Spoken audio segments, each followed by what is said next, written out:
Hello everyone, আসসালামু আলাইকুম। শাহেদ মম kitchen থেকে আপনাদের জানাচ্ছি স্বাগতম। দেখুন বন্ধুরা, এখানে আমি কলার থোড় নিয়েছি, থোড়ে থেকে এটা বের করে নিয়েছি। এর মাঝখানে একটা সাদা আবরণ থাকে, সেটা আমি ফেলে দিয়েছি।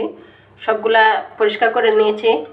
আপনারা আমরা বলি কলার থোড়, অনেকেই বলে আবার কলার মুচি। যে কে কী নামে বলেন আমার কমেন্টসে জানাবেন। আজকে আমি এটা কলার থোড়টা চিংড়ি মাছ দিয়ে রান্না করব। এখানে আমি চিংড়ি মাছ নিয়েছি। দেখুন, ভিডিওটা প্রথম থেকে শেষ পর্যন্ত দেখবেন প্লিজ। এখন আমি ধুয়ে এটাকে একটু ভাপ দিয়ে নিব। দেখুন বন্ধুরা, আমি ধুয়ে একটা কড়াইতে নিয়ে সিদ্ধ করতে বসিয়ে দিয়েছি। এটাকে আমি 3 মিনিট সিদ্ধ করে নিব। দেখুন বন্ধুরা, আমার কলার থোড়টা কিন্তু সিদ্ধ হয়ে গেছে। এখন আমি নামিয়ে নিব। এই যে দেখুন, আমি নামিয়ে নিয়েছি একটা চালনির ভিতরে। এটাকে এখন আমি পাটা বেটে নিব। আপনারা যেটা ব্লেন্ডারও করতে পারেন, কোনো সমস্যা নেই। দেখুন বন্ধুরা, আটাটা আমি সুন্দর করে ধুয়ে পরিষ্কার করে নিয়েছি।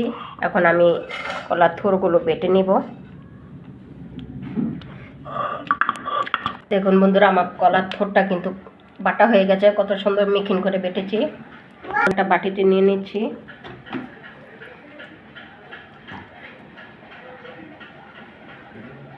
এখন আমি রান্নার মধ্যে চলে যাব। চুলাতে একটা কড়াই বসে দিয়েছে। দেখুন বন্ধুরা, কড়াইটা গরম হলে দিয়ে দিব তেল। দিয়ে দিলাম তেল পরিমাণ মতন। তেলটা গরম হলে দিয়ে দেবো একটা তেজপাতা মাঝখানটা ফালি করে নিয়েছি। আর দিয়ে দেব পেঁয়াজ কুচি, 4-5টা কাঁচামরিচ ফালি। হালকা করে একটু ভেজে নিব। এর সাথে দিয়ে দেবো ধুয়ে রাখা চিংড়ি মাছগুলো, একটু ভেজে নিব। পেস্টের সাথে একটু ভেজে নিচ্ছি।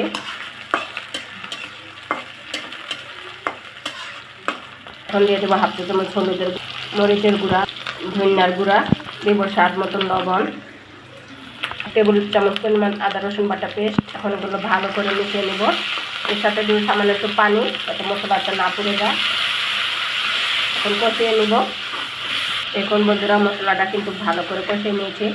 এখন মশলা থেকে তেলটা ছেড়ে দিয়েছে। এর পর্যায়ে দিয়ে দেবো বেটে রাখা কলার থোড়গুলো। এখন মশলার সাথে ভালো করে মিশিয়ে নিব।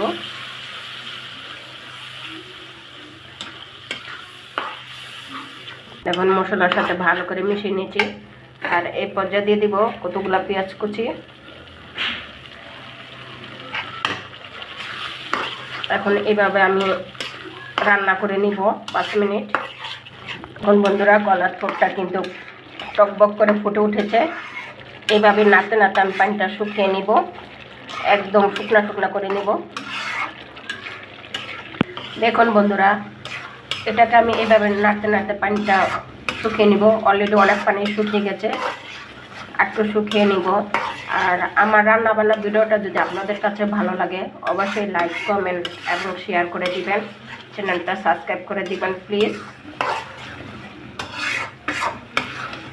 এখন শেষ পর্যায়ে দিয়ে দিব সামান্য কিছু ধনিয়া পাতা কুচি। এখন নেড়ে চেড়ে নিব।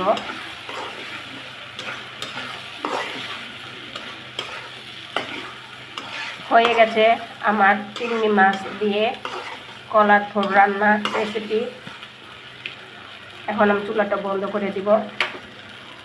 দেখুন কত সুন্দর হয়েছে কালারটা।